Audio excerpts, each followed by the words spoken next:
Welcome to Mecum Presents On the Move, brought to you by State Farm. It's the show geared toward keeping you up to speed with the latest auto news, event coverage, and expert industry insight. Now, here are your hosts, Matt Avery and John Kraman. Hey, and welcome to another On the Move. I'm Matt Avery, and joining me as co-host, John Kraman, lead TV commentator for Mecum Auctions on NBCSN.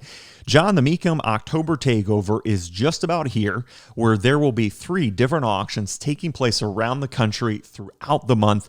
And in today's show, we're going to be spotlighting the first 2.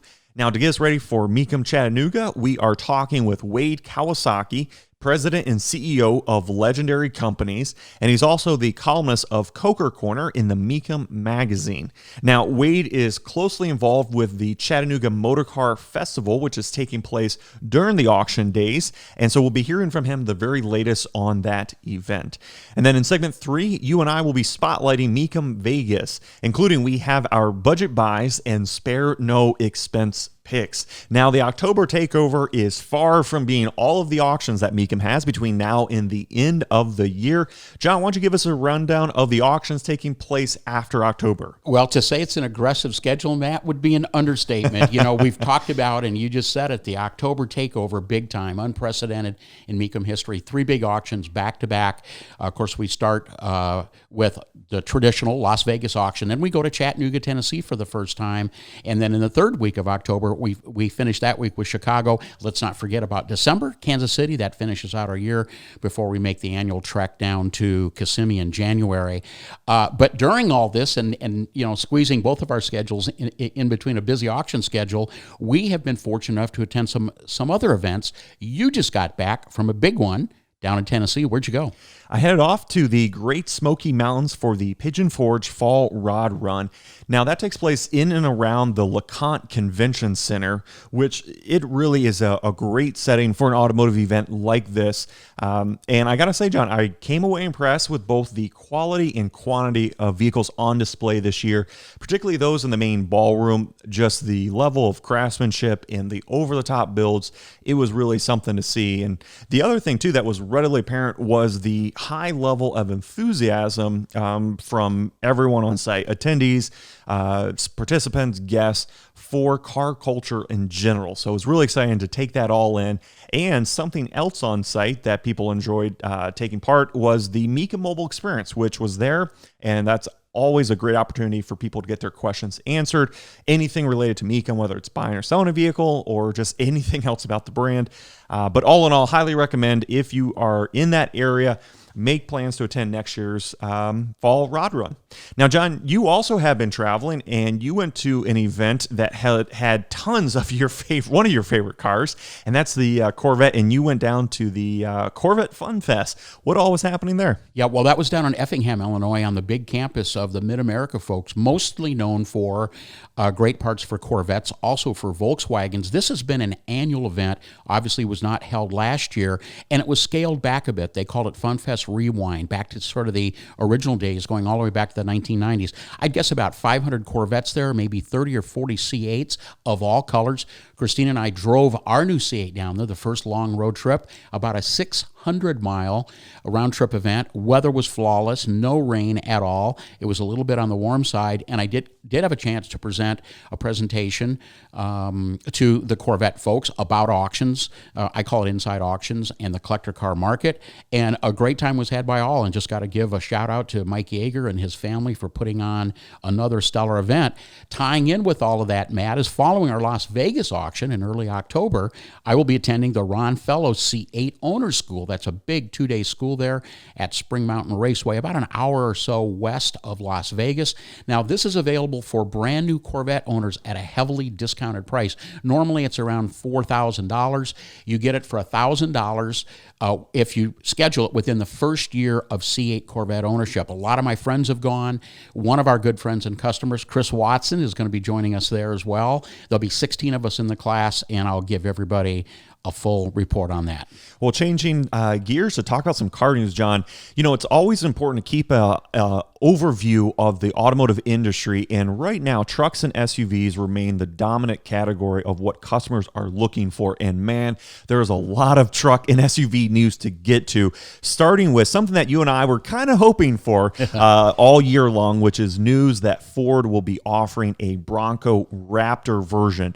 Now, I will say we don't know a whole lot other than it's coming in 2022. And obviously the biggest question that everyone has on their mind is what will be underneath the hood. Naturally, it will be something larger than the largest engine offering, which is the 2.7 V6 with 330 horsepower. There's a lot of room to grow from there. It seems like a lot of people are thinking a turbocharged V6. What are your thoughts on powertrain? Well, as much as we'd like to think that the 5-liter Coyote is going to find its way into the engine bay of the Bronco Raptor, more than likely that's not going to happen. The best guess, and I agree with this prediction, is they will be using their very popular 3.5-liter twin-turbo V6, currently used in a variety of Ford Motor Company products at around 450 horsepower. And I will tell you, if they do that and it's coupled with their 10-speed automatic transmission, my thought is it's going to provide plenty of power, plenty of punch, and it's going to be a real competitor for what right now is sort of the current king of the horsepower off-roaders until you go to a pickup truck or a full-size SUV. And of course, that would be the Rubicon 392, which is a V8 at 470 horsepower. Going to see, as we learn more, we'll report, but it'll be fun to see how those go head-to-head. In other off-road and truck news, Toyota has unveiled a lot more details about the 2022 Tundra, including power will come from a twin-turbo 3.5-liter V6 that can deliver a max of 437 horsepower and 583 pound-feet of torque. That gets paired to a 10-speed automatic. The truck also has a 12,000-pound max towing capacity, 3 different bed lengths, and will be available with several TRD Pro packages, which is always great for a truck to have the option to be fitted with a little bit more off-road capability. Now, John, I know when we saw the teaser image and we didn't know anything else about the truck, you weren't sold on the styling. Now that we know more about what this truck has and what it can do, has that changed at all for you? Well, keep in mind, Matt, the previous generation Tundra dates all the way back to 2007. It's been through a couple of refreshes, a couple minor updates, but to me, the front-end treatment is beyond bold. It probably will take me some additional time to get used to that. You know, you mentioned that twin-turbo 3.5-liter V6 also sounds very similar to what Ford has been doing. We just talked about that. But that 437 horsepower version you mentioned, that's actually with a big boost from a hybrid option. The standard turbocharged 3.5 is 389 horsepower. So what we're seeing in the truck market, bottom line on this, is the addition of hybrid assist to provide extra power, increased towing capacity, and to try to keep the fuel economy without having to resort to a V8 engine. Keep in mind that Toyota Tundra no longer, at least at this time, available with a V8 engine. Right. Now, Ram also had some truck news in the form of 3 special editions, most notably with a TRX Ignition Edition, which gets a very cool tangerine-colored paint. It also has a specific combination of features and equipment, and it is going to be limited to just 875 units, with each costing just over $91,000. And I got to say, John, this makes total sense. This vehicle has been wildly popular this year with customers and enthusiasts. And it makes sense. Ram wants to give those customers that want even more of exclusivity opportunity to stand out. And I think this is just the package to do that. You know, it's so heartwarming, Matt, for me as an old school car guy and a V8 enthusiast, for Stellantis to keep pushing that platform with no real end in sight. Keep in mind the specs on the TRX, 702 supercharged horsepower with obviously the heartbeat of the Hellcat. That'll turn quarter-mile times in the high 12s. It is the world's fastest, quickest production pickup truck. And the fact that they're continuing, as you said, continuing to sort of change and evolve to keep it fresh as we go into the second model year, I got my fingers crossed, man. I hope that Ram is going to be around for a long time with that big, potent, supercharged Hellcat engine. Right. Now, John, recently you and I had the chance to log some miles with one of the newest vehicles out there for an on-the-move review. This time we evaluated the 2021 Jeep Grand Cherokee L Summit. Now, this is a brand new vehicle. It's a full redesign. There's a lot to dive into from a powertrain and a feature standpoint. Let me just start the conversation by asking, what were your first impressions? Well, first of all, Matt, we know that the Jeep Grand Cherokee series has been a massive success. Right. They in 2021 they came out with an all new version with 3 rows. It's called the L. Currently, that's the only Grand Cherokee in the redesign that's out. There will be a 2-row coming out shortly. And the particular version that you and I had a chance to drive and test is absolutely top of the line. It's called the Summit Reserve. It was 4-wheel drive. And I have to tell you, you warned me before I came out to see it and drive it that I would probably be a bit surprised at just how deluxe and luxurious the personality of this vehicle is, and it absolutely blew me away. My comment to you initially, first reaction was, it definitely fits the category of a full luxury vehicle. What were your thoughts about the styling in the first impression? Well, right away, I was a big fan. I really like this design language. To me, it almost looks retro.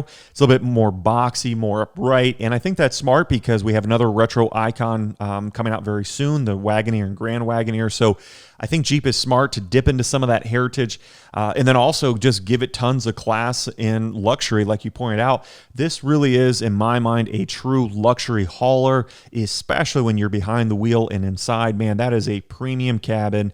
Now, what's interesting is to see how it will stack up against that Wagoneer and Grand Wagoneer, because we were driving one of the top trim Grand Cherokees, the Summit.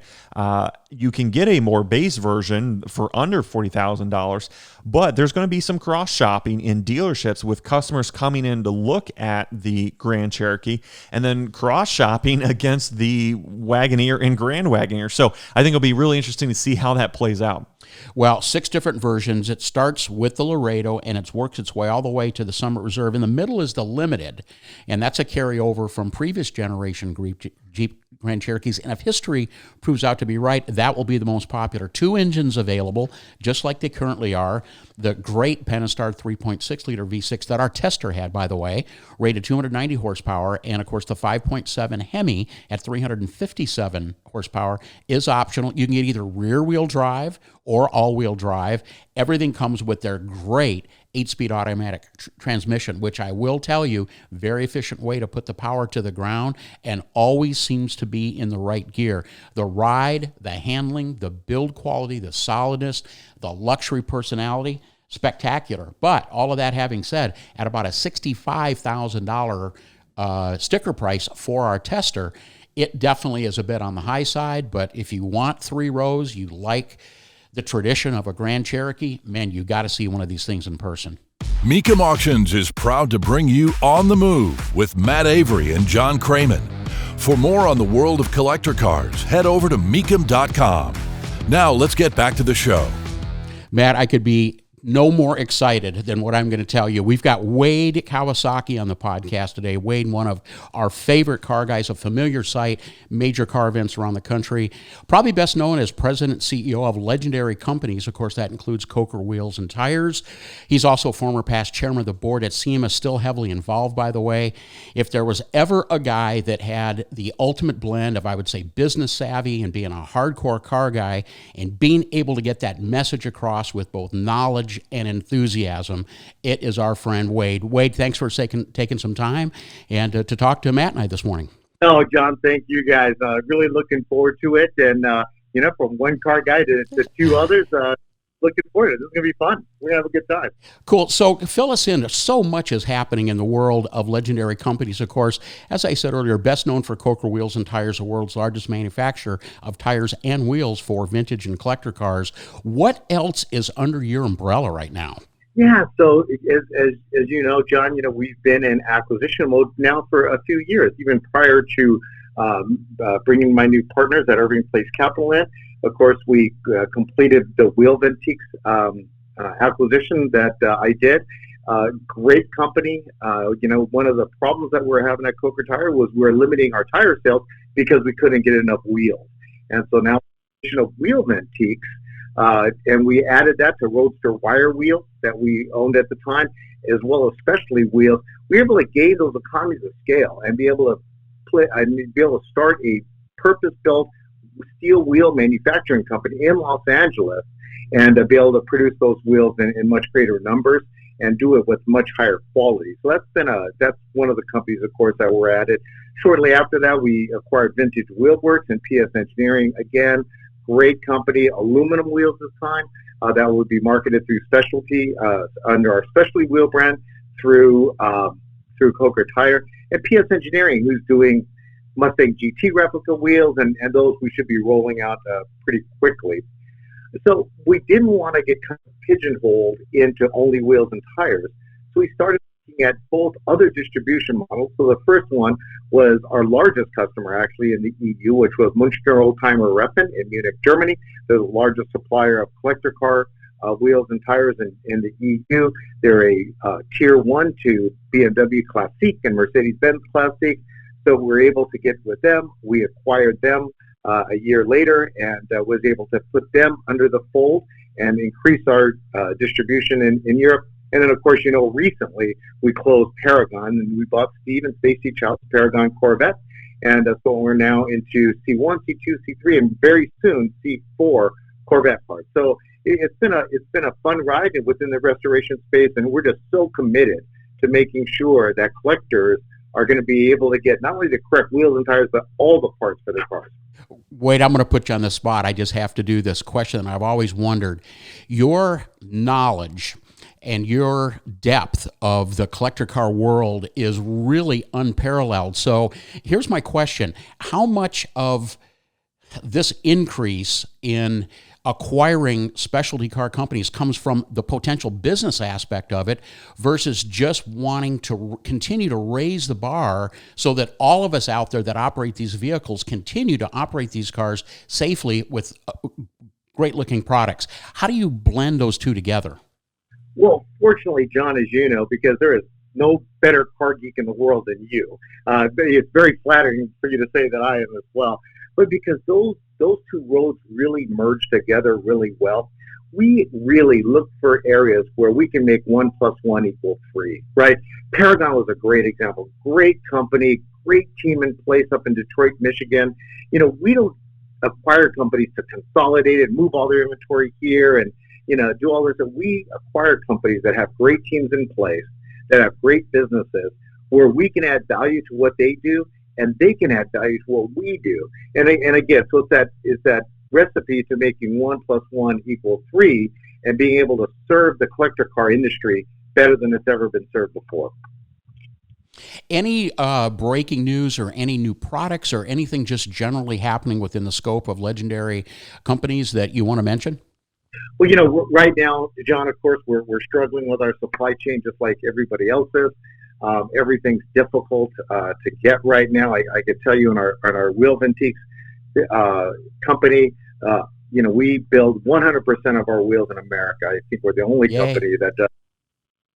And it's all with American steel, not Chinese steel. And then we build it all in our facility in City of Industry, and proud to be able to do that in America. But that's been tough. It's been, with the supply chain breaking down, and it's very difficult and very expensive to get steel right now. So we've got a lot of products that were coming out shortly, but right now we're just trying to fill back orders. I can tell you Wheel Antiques has got a great both 10-window and 14-window Chevy truck rally wheels. Those wheels are now 40, 50 years old and definitely need to be replaced. Yep. So we'll have those soon. We've got a lot on the horizon for Coker Tire as well.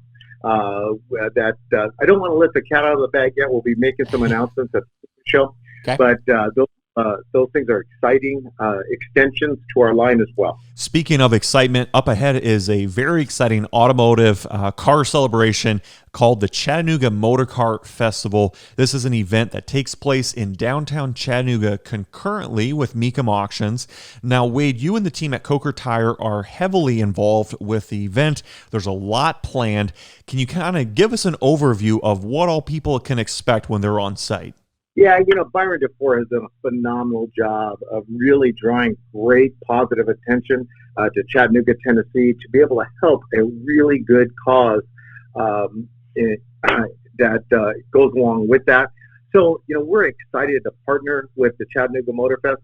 The Chattanooga Motor Fest has a few distinct elements to it.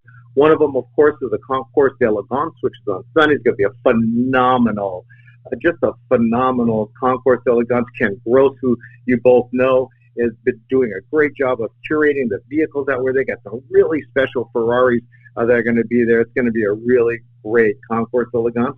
Of course, another linchpin is Mecum. Mecum, bringing the Mecum auction to Chattanooga, Tennessee. First time ever. We're so excited to have Mecum auctions there and to be able to have a great auction here in Chattanooga, Tennessee, where there's a lot of car collectors.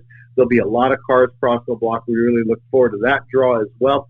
And the third another big leg of that stool is also the vintage racing that will happen on the streets of Chattanooga on a street circuit. Really looking forward to that too. Going to be bringing out a couple of my cars to get on that racetrack, so it's going to be a really fun time. And the last thing is our legendary companies, our Coker Tire Cruise-In, which we've traditionally had in the springtime. It attracts 15, 20,000 people, 5,000 cars. We're going to have a scaled-down version of that at the Chattanooga Motor Fest, so it's going to be an exciting time. We're going to have 450 to 500 invite-only type cars. There can be a great cruise-in, a great car show, and a great adjunct to what's already going to be a phenomenal car guy adventure to be able to do in Chattanooga in October. What's the car culture like both in Chattanooga and then also Tennessee? This event it launched in 2019, and you guys are coming on strong. There's a lot of momentum. There's a lot of excitement. There has to be a strong car culture in that area. Yeah, there really is. There's a great car community right here in Chattanooga, Tennessee, with some great collectors. It's going to be great opportunities to be able to view some of those places. But also you have to remember that we are 2 hours away from Atlanta, Georgia. We're 2 hours away from Knoxville, Tennessee. We're 2 hours away from Nashville, and we're less than 2 hours away from Birmingham, Alabama. So we've got great cars all around us, all descending upon Chattanooga. And I got to tell you, Chattanooga is such a cool city. The DeFores and their Westin hotels, the Marriott hotels down and restaurants in the downtown or East Village area is just phenomenal. And I can't wait to share this experience with my friends that are flying in. Now, if listeners want to find out more, Wade, and get all the details, where can they head online? Yeah, so if they go to ChattanoogaMotorcar.com, you can buy tickets, you can volunteer, you can get hotel reservations, you can go directly from there to buy tickets to the Mecum auction, the Pace Grand Prix at the Bend, which is the vintage car race, and the Concours d'Elegance. All will be there on sale at ChattanoogaMotorcar.com. Looking further out into the fall, another automotive event that all of us make plans to attend is the SEMA show held in Las Vegas, and that really is the place to connect with other enthusiasts, identify trends, and really get a handle on what is hot in the automotive industry. And Wade, you are involved with some of the behind-the-scenes running and production of that show. Here we are, we're a few weeks out. Anything at this point that you can share about what will be in store for this year's event? I'll tell you, it's going to be a super exciting event this year. We've got the entire West Hall, which is the brand new hall that Las Vegas Convention Center just finished. It is gorgeous. They have, everything from hang points on the ceiling where we can actually suspend cars in midair to just great spaces for meetings, for seminars. It's a wonderful venue. It's going to be able to take all of those booths that used to be in temporary structures and now put them inside. So we've juggled the space around a little bit. We've also wanted to make sure that people felt safe in going. So we've increased the width of the aisles. We've created a little bit of distancing there to make sure that not only are you going to be able to go there and do a lot of business, but you're also going to be able to do it and do it safely, which has another byproduct, which is being able to get around a little bit quicker. Both of you know it takes a long time to get around the SEMA show, kind of maneuvering your way through all the people. Well, now you're going to be able to have an easier time with that. But we're really excited about that, both the outdoor exhibits that are, of course, open to the public, and then having the industry show on the inside Tuesday through Friday. So looking forward to it and very excited about being there. Well, we are too, Wade. It is really exciting to see these automotive events come back in force, and we are certainly looking forward to a major event in Chattanooga. Thanks for the update, Wade, and we look forward to connecting again real soon. Take care, Jim. Don't adjust that dial. On the Move, we'll be right back. Our program is proudly presented by Mecum Auctions, the world's largest collector car auctions. Now back to Matt and John. John, Mecum Auctions is kicking off our October takeover with a big event taking place in Las Vegas, October 7th through the 9th at the Las Vegas Convention Center. And man, things are well underway and excitement is building. And you know, John, it's really important for listeners to understand that this event is growing to become really a regional event, reaching collectors and enthusiasts well beyond the city limits of Las Vegas. Right. How did that kind of come about? Talk a little bit about the market out there on the West Coast. Yeah, and that's an important point, Matt, because really the strategy all along was to provide a really great base for the entire Southwest area, particularly the Southern California market, which, as we know, is huge. Las Vegas, as we know, is a destination. People love to go there, and car collectors love to go to Las Vegas to look at cars and to buy cars. And it's been a perfect blend, a perfect match between Mecum and the Las Vegas community that we've been welcomed to open arms with a great 3-day auction running October 7th through the 9th. Location, the big convention center, like you talked about, taking over the very lavish South Hall. And this is going to be a great auction with television coverage on NBCSN and also on Peacock all 3 days. Well, John, as we do with our spotlight of Mecum Auctions, we've looked at all spectrums of the vehicles that are going to be present, and we have found what we're calling a budget buy, something a little bit more affordable for the collector just getting into the market. And then, of course, on the other end of the spectrum, throw the checkbook out the window. You and I have found a spare no expense vehicle. So I'm curious, what was on your lower end of the spectrum? What was catching your eye? Yeah, probably a little bit of a controversial choice, Matt, for my budget buy, but I'm going to stick with it and defend it all the way. Okay. I am a lifelong Pontiac nut, and I ran across a lot number T72. That is a 2000 Pontiac Bonneville, but it's the top-of-the-line SSEI with the supercharged 3.6-liter V6. That was 240 horsepower at 5,200 RPM.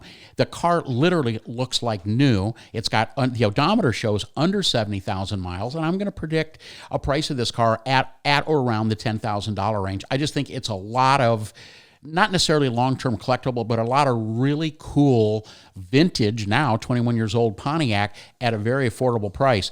But as you said, let's throw that checkbook away, spare no expense. Take a look and check out lot number S126. That is a 1959 Chevy Impala two-door hardtop with a factory fuel-injected 283. It was 290 horsepower. In the final year in the full-size Chevy, by the way, it's a 4-speed, very rarely seen. We did see the factory fuel-injected engines continue in the Corvette lineup, of course, through 1965. But this was the end of the line for the big Chevy. It is impeccably restored. It's black with a red interior. It's a showstopper, and I would not be surprised to see a hammer price, and I would match somewhere in the $150,000 range. How about you, man? For my budget buy, I selected lot number T67. It's a 1987 Ford Bronco 2. And it's interesting, John, because this really was the predecessor to kind of what we see playing out today with the return of the model, where you have the full-size Bronco, and then you also have the Bronco Sport. And that kind of two-tier structure goes back to this period of the Bronco, where you had a full-size Bronco available on the F-150 chassis, and then as a smaller counterpart, you had the Bronco 2 that was based on the Ranger. So I really like these SUVs. This particular one has a really sharp look with its shadow gray paint with a canyon red interior, and it's powered by a V6 with an automatic. And like I said, I think these are great little runabouts and perfect for entry-level collectors. Now, of course, throw that checkbook out the window, and my pick for the spare no expense would be lot number S114. It's a 1968 Pontiac GTO convertible. It's one of just 22 convertibles produced with the Rammer engine and the automatic transmission. This particular one was sold new in Baltimore, Maryland at Executive Pontiac. And John, it just, when it comes to a classic American muscle car, it's hard to beat a red GTO convertible. Now, of course, we had a lot of vehicles on our honorable mention list. What were some of those? Well, a handful of cars, Matt, that I'm going to be keeping an eye on. Lot number F72 is a stunning 57 Chevy Bel Air. Of course, the classic Bel Air. That one, by the way, selling at no reserve. A stunning 66 GTO convertible tri-power 4-speed triple black 2006 Ford GT with 7,000 miles, all 4 options. That's lot number S160. And who doesn't love a Woody that's got some nice upgrades? We have a gorgeous one from 51. It's lot number S99. 51 Ford Woody with an LS3 upgrade, 430 horsepower with an automatic transmission. How about you, man? I'll be watching kind of a unique collection of intermediate and full-size American muscle, starting with 2 Chevrolets, lot number F71 and lot number F83.